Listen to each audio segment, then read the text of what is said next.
Yafuatayo ni mazoezi mazuri sana ambayo unayoweza kuyafanya na ukasafisha mwili kwa kuondoa sumu mwilini au kwa kufanya detoxification ya mwili.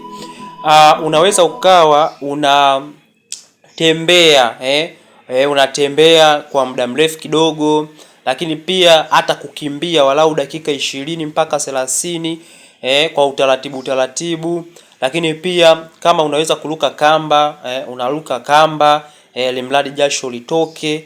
Lakini kama unaweza kuogelea, basi unakuwa unaogelea. Lakini pia kama unaweza kuendesha baiskeli, basi unaweza kuwa unaendesha baiskeli. Lakini pia kama unaweza kupiga push up, unaweza kuwa unapiga push up.